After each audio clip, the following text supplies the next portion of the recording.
Mesdames et messieurs, bonjour, soyez les bienvenus pour ce tout premier numéro de Balade. Balade, c'est quoi? C'est le magazine qui vous fera découvrir les petits coins de nature du bassin minier.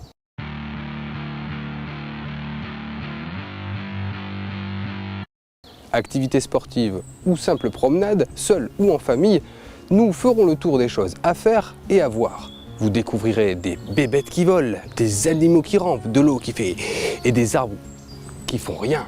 Et tout ça, c'est Balade. Et pour ce premier numéro, nous nous sommes arrêtés sur le territoire de l'agglo Hénin-Carvin et plus précisément à Le Forêt, au pied du terri 122 où nous avons rendez-vous avec Virginie. D'ailleurs, on a rendez-vous au pied d'un arbre. On est mal. Virginie? Ah non. Ah non, bonne fête de fin de promenade et bon après-midi.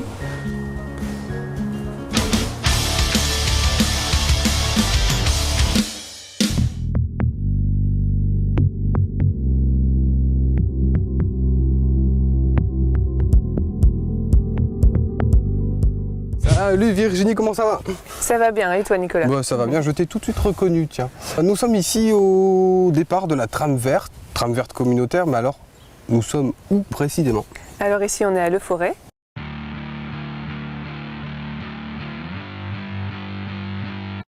Sur le parking de l'espace naturel sensible du bois d'Auflarde. Donc on est vraiment à proximité de la forêt de Falampin et aussi du terri 122 de Le Forêt sur lequel il y a un super panorama. Ah oui, donc dès le départ déjà il y a un panorama à ne pas rater en haut du terri. Alors la trame verte, c'est quoi précisément? Alors la trame verte en fait c'est le fait de recréer des liaisons entre des espaces de nature. Donc ici sur le territoire, les espaces de nature ça peut être un espace boisé, un espace agricole, vraiment les terris aussi qui font partie des espaces naturels.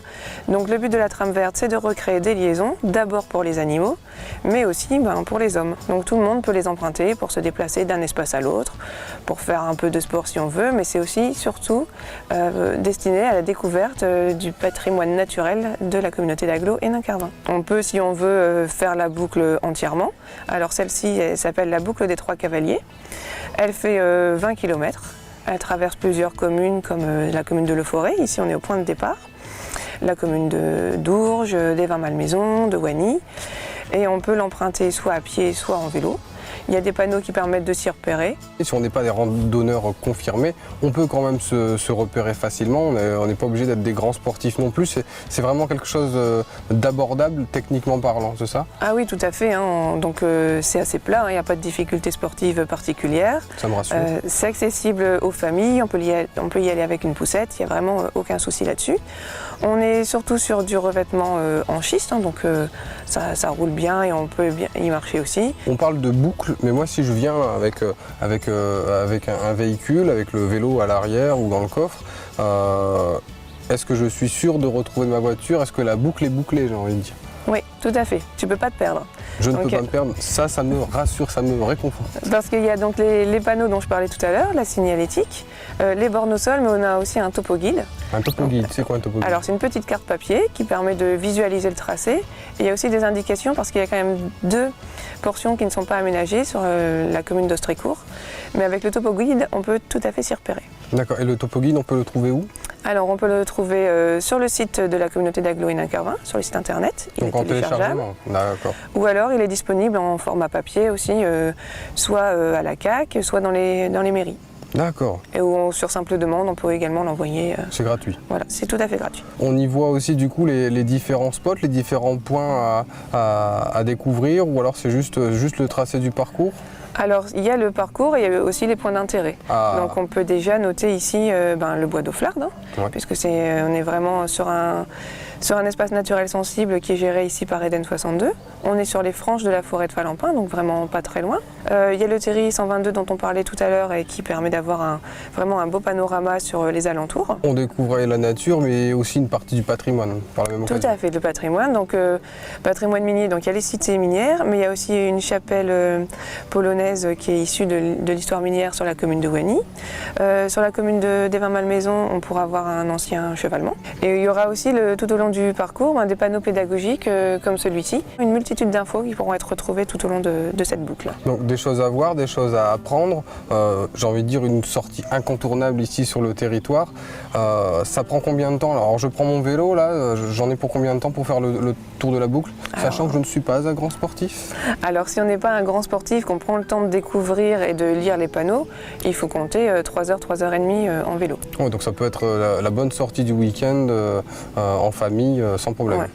Bon, 3 heures, 3 heures et demie, c'est à peu près le temps qui me reste. Donc du coup, je vais prendre le vélo. Je te laisse. Merci beaucoup Virginie. De rien, et bonne balade. Merci beaucoup. Balade. On s'arrête quelques minutes car vous avez rendez-vous avec Joanne qui va vous parler ce mois-ci de nouvelles espèces arrivées sur le parc des îles. Et on se retrouve bien entendu juste après.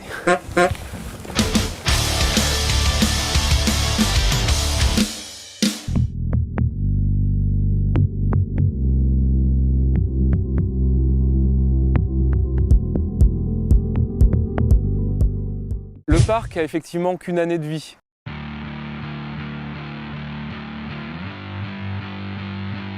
C'est-à-dire que c'est un milieu qui est récent.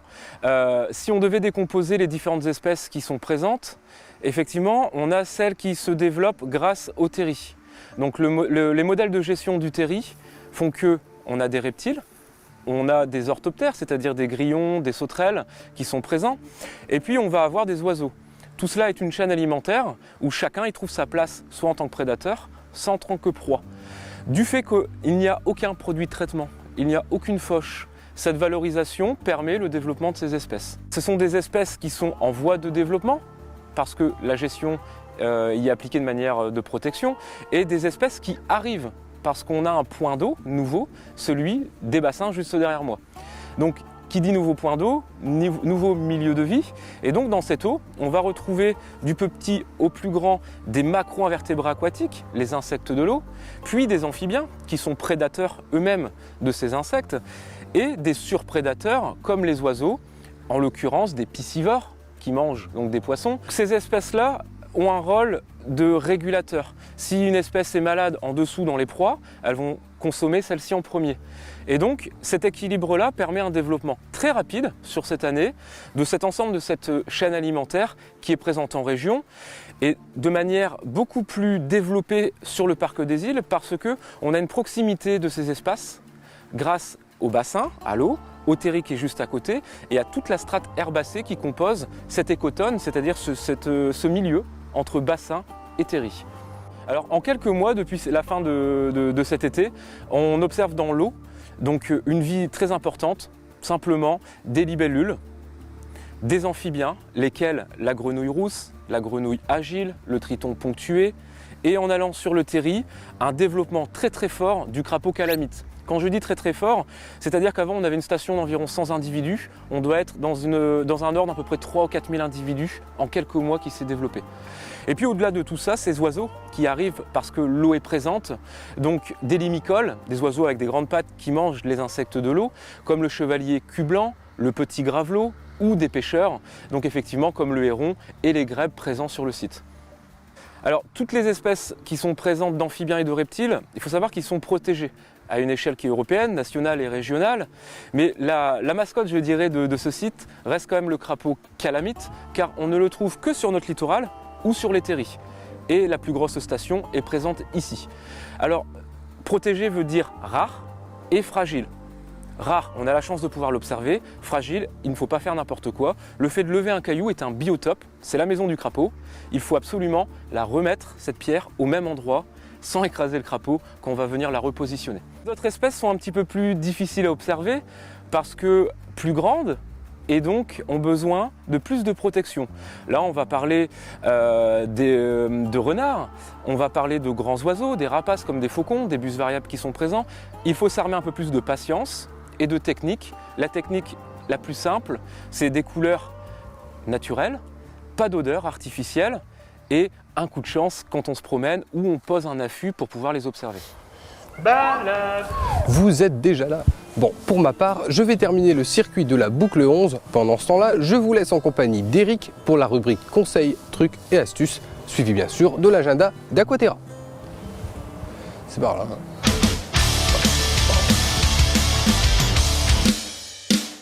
Vous souhaitez rénover les murs intérieurs de votre maison.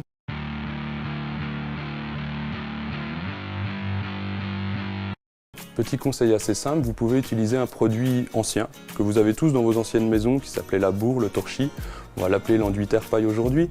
Il s'applique très facilement sur vos murs et a de multiples avantages, notamment dans les maisons en briques anciennes où on a souvent des soucis d'humidité de condensation à l'intérieur, d'humidité dans vos murs.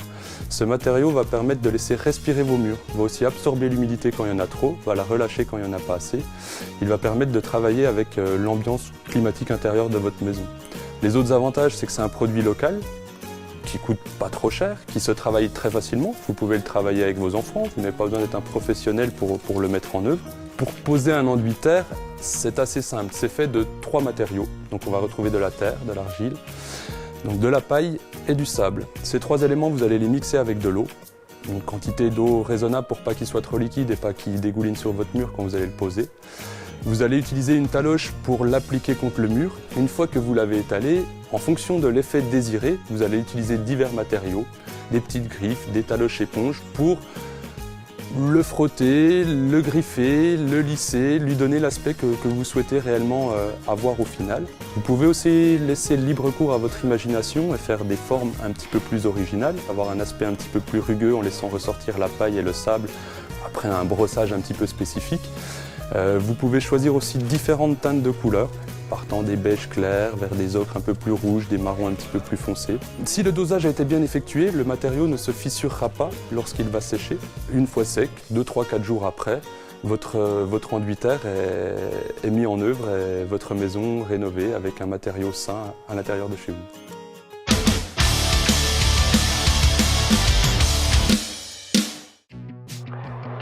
Des animations, toujours des animations. Ce mois-ci, la découverte des 5 sens le samedi 8 novembre. Une animation sur les roches, minéraux et fossiles de nos terris le samedi 15 novembre. Et enfin une animation grand public intitulée Croque-Puceron le samedi 22 novembre à Aquaterra. Pour les inscriptions, un seul numéro, le 03 21 79 74 94. Aquaterra, c'est aussi des expositions avec éco-rénovation du 14 octobre au 30 novembre. Sur la même période, une expo photo sur les lépidoptères intitulée 6 pattes et 4 ailes. Et pour l'ensemble des expositions, bien entendu, l'entrée est gratuite.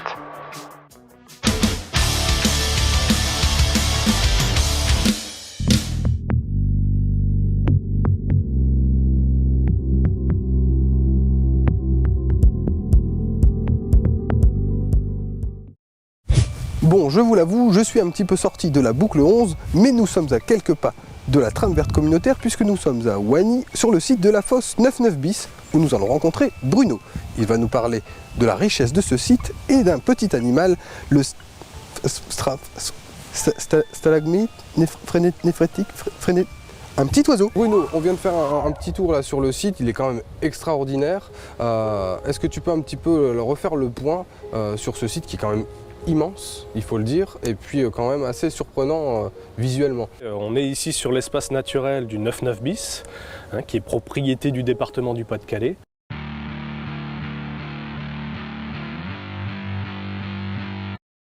Et c'est un grand site dans le bassin minier puisque c'est un espace naturel qui s'étend sur 160 hectares. Donc c'est assez grand. Et il se décompose en fait en plusieurs milieux naturels différents. On a bien sûr le bois des Hautois, qui est très connu ici à Wany, une quarantaine d'hectares de boisement, avec des prairies aussi pâturées. Et puis on a le terri 110 qui est juste à côté, qui ressemble à un petit cratère de volcan. Donc le terri qui est derrière nous, voilà. Très conique en fait. Voilà, tout à fait. Et puis après on a une deuxième partie qui se compose d'un grand terri qui est le 116-117. Très grand terri, parce qu'un terri très moderne qui a été fait vraiment dans les années 60 jusqu'aux années 90 et qui est juste à côté de la plateforme multimodale Delta 3. D'accord, qu'on peut observer de loin d'ailleurs ce terri qui est très plat. Tout à fait. Au bas de ce terri, on a ce qu'on appelle la zone du bois gosse.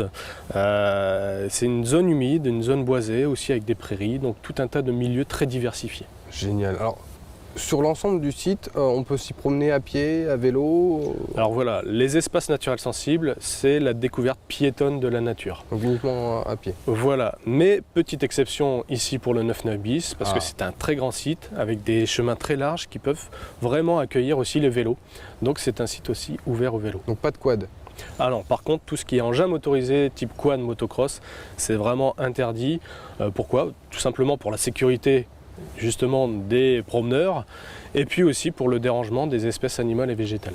Donc on peut s'y promener sans être dérangé par des engins en tout genre. Tout à fait. En fait, Eden 62, quand il a récupéré le site en 2010, a vraiment réaménagé le site de manière à ce que tout ce qui est engin motorisé, type moto, quad ou encore voiture, ne puisse pas accéder en fait au site. On peut y observer quoi, par exemple, en espèces végétales ou animales? Alors, c'est un site qui est très très riche en biodiversité. En ce moment, on arrive dans la période automne-hiver, donc ce sont les oiseaux qui sont vraiment à l'honneur dans les espaces naturels qu'on peut voir très facilement. Alors pourquoi? Parce qu'on a toute une arrivée d'oiseaux migrateurs qui viennent des pays nordiques et qui vont aller passer l'hiver en Afrique.